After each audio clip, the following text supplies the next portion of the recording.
Hello class 10 student, welcome back to Padhai matters. आज हम लोग जानने वाले हैं कि हम पेपर को कैसे अटेम्प्ट करने वाले हैं अपने क्लास 10 एग्जाम में। और सिर्फ आज 15 तारीख है, एक हफ्ते बाकी है आपको एग्जाम देना है। तो ये परफेक्ट टाइम है कि आपको बताया जाए कि हमको सिस्टमेटिक ढंग से चलना है, क्योंकि हम पेपर तो डायरेक्ट जाके लिखने लगते हैं, उसकी वजह से हमारे पास टाइम मैनेजमेंट हमारा खराब रहता है। इसकी वजह से हम पेपर को कंप्लीट नहीं कर पाते, आते हुए क्वेश्चन को भी नहीं कर पाते, तो निराशा बहुत ज्यादा होती है और उसकी वजह से हमारे मार्क्स में बहुत ज्यादा फर्क पड़ता है। तो हम आज यही सीखेंगे कि हमें पेपर को कैसे अटेम्प्ट करना है। एग्जाम है आपका 3 आवर का, कितना 3 आवर का, और 3 आवर मतलब 180 मिनट्स है। 180 मिनट्स है अपने पास। और उसके पहले हम लोग समझ लेते हैं कि आता क्या है, मतलब पैटर्न क्या है अपने एग्जाम का।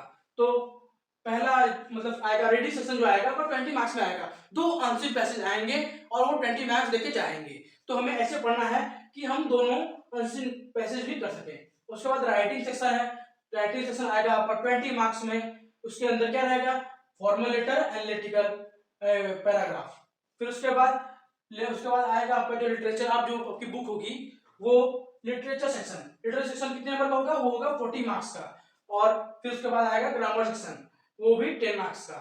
और अब एकदम ध्यान से सुनना, ये बहुत ज्यादा जरूरी है यही पार्ट, क्योंकि हमें 15 मिनट मिले हैं तो हम पूरे क्वेश्चंस को पढ़ेंगे और उसमें में से क्या करेंगे, हम इजी क्वेश्चंस को मार्क कर लेंगे। क्या कर लेंगे, इजी क्वेश्चन मार्क कर लेंगे। और साथ ही साथ जैसे कि ये मतलब ऑप्शन दिया जाता है कि 8 क्वेश्चन में से हमें फिर 5 क्वेश्चन करना है, किसी 5 क्वेश्चन करना है, तो हमें ज्यादा दिमाग नहीं लगाना है। जो भी हमें अच्छे से आएगा हम उसको टिक किए रहेंगे। तो जब एग्जाम हम लिखने जाएंगे, आंसर राइटिंग करना मतलब चालू करेंगे, तो हमें सोचना नहीं पड़ेगा कि इसमें में से करना है या फिर इसमें से करना है, हमें ये देखना नहीं पड़ेगा। इसकी वजह से हम क्या करेंगे, मार्क इजी कर लेंगे और वहीं पे डिफिकल्ट वाले क्वेश्चन को भी दूसरे कलर से मार्क कर लेंगे, क्योंकि हमें उसको छूना भी नहीं है। ऐसे क्वेश्चन वो होंगे जिन्हें हमें टच भी नहीं करना है और निकल जाना है। इससे क्या होगा, इससे हमारा मार्क्स तो मिलेगा ही मिलेगा, साथ ही साथ हमारा जो टाइम है वो बहुत ज्यादा यूटिलाइज होगा। किसी टॉपर बच्चे के हिसाब से नहीं है, किसी बैक बेंचर के हिसाब से नहीं है, ये एक आइडियल है कि हम पेपर करके खाली हो जाए और 1-2 रिवीजन भी कर लें।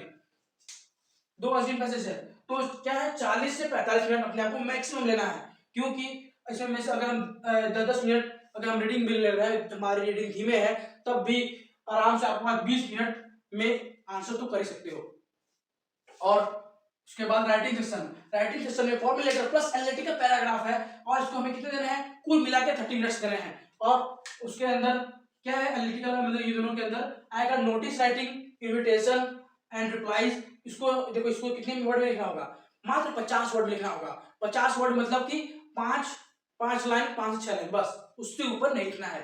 और letter to the editor, job application, ये आपका 100 वर्ड्स टू 100 वर्ड्स टू या फिर 120 वर्ड्स तक जा सकता है। तो इसके लिए तुम 15 से 20 मिनट काफी होंगे।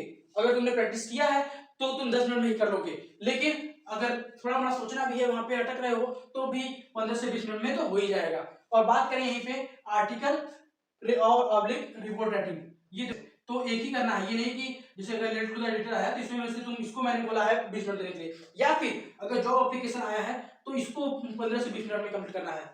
और वहीं पे आर्टिकल राइटिंग रहेगा और करके रिपोर्ट राइटिंग रहेगा। अब हमने पढ़ा है दोनों, हमें भी यार बहुत ज्यादा अच्छे से आता है आर्टिकल राइटिंग, और वहां पे आ गया रिपोर्ट राइटिंग ना, तो वहां पे हमें क्या करना है, इजी, जो भी इजी रहेगा हम उसे कर लेंगे, क्योंकि हमें मार्क्स लाने हैं। हमें सिर्फ एक चीज पे अटैक नहीं रहना है, और इसीलिए मैंने बोला मार्क्स उसको मार्क करके रखना है कि हमें कौन सा करना है। तो इससे हमारा क्या होगा, टाइम बचेगा। तो ये पूरा मिला के आप मैक्सिमम 30 मिनट्स ले सकते हो। उसके बाद आते हैं लिटरेचर सेक्शन में। लिटरेचर सेक्शन को मतलब कि 1 घंटे से 1 घंटे 15 मिनट के अंदर अंदर कंप्लीट कर देना है, क्योंकि अपने पास टाइम भी लिमिटेड है। तो इसके अंदर भी आपका 1 मार्क क्वेश्चन होंगे। 1 मार्क क्वेश्चन मतलब एक लाइन के अंदर ही खत्म कर दोगे आप आंसर। और उसके बाद 2 मार्क्स वाले होंगे, तो 2 मार्क्स वाले होंगे तो उसके हिसाब से 3 से 4 लाइन बस। और उसके बाद आएंगे 5 मार्क्स के क्वेश्चन। तो 5 मार्क्स के क्वेश्चन आपके 100 टू 150 वर्ड्स के अंदर लिखने होंगे उसी बैकग्राउंड में। तो उसको आप 10 से लेके 12 लाइन के अंदर अंदर खत्म करोगे, तो उसके हिसाब से आप टाइम डिवाइड कर सकते हो। क्योंकि 1 मार्क के जितने होंगे उस हिसाब से 1 मार्क करना। 1 मार्क को ज्यादा बढ़ा के लिखने की जरूरत नहीं है। अगर 5 मार्क्स से क्वेश्चन है तो उसके अंदर से अगर तुम्हें राइटर का नाम याद आता है तो उसका लिख देना, अब इससे क्या होता है, इससे हम तो एग्जामिनर के अंदर आपका इंप्रेशन अच्छा बन जाता है। उसकी वजह से अगर वो देखेगा मतलब हाँ बच्चे को नॉलेज है, तो उसकी वजह से क्या करेगा, वो मार्क्स नहीं कटेगा। और वहीं पे 2 मार्क्स में भी अगर आपको आ रहा है ना, तो आप लिख देना, लेकिन इतना ज़्यादा नहीं लिखना है अपने आप को कि 2 नंबर का क्वेश्चन है और 5 नंबर का लिख के चले आए। ऐसा बच्चे करते हैं, अक्सर बच्चे बच्चे करते हैं, जो क्वेश्चन आते हैं उनको वो लगातार उस पे लिखते जाते हैं, और इस वजह से क्या होता है, पेपर छूट जाता है। और हमें यही यही चीज हमें नहीं करनी है। और उसके बाद आता है ग्रामर सेक्शन। ग्रामर सेक्शन आपका आता है 10 मार्क्स में। 10 मार्क्स में आता है तो उसको मिनिमम 15 मिनट ही देने हैं, उसके बाद नहीं देने हैं। मतलब इतना अपने आपको टारगेट बना के रखना है कि 15 मिनट के अंदर खत्म करना है। तो इससे क्या होगा, इससे ये होगा कि आप कम से कम 20 मिनट पहले एग्जाम पेपर करके खड़े हो जाओगे, साथ साथ रिवीजन बचेगा। अगर हल्का फुल्का जाता है तो अगर गड़बड़ाता है तो हल्का 20 मिनट आपके पास एक्स्ट्रा है। तो क्या करना है, पहले अच्छे से पेपर को पढ़ना है, बार बार रिवाइज करना है, कहाँ पे छूटा है या फिर नहीं छूटा है, किसी से बात नहीं करना है और अपने फोकस करना है, बस ये करना है। लेकिन आज जा रहे हो बोर्ड देने, तो बोर्ड मतलब मैं डरा नहीं रहा हूँ, लेकिन आपको आता हुआ क्वेश्चन भी अगर नहीं हो पाए तो कितना दुख होगा। आप मात्र 10 मिनट लेट हो गए, उसके वजह से आपका 10 नंबर का क्वेश्चन छूट गया, गलत होगा आपके साथ।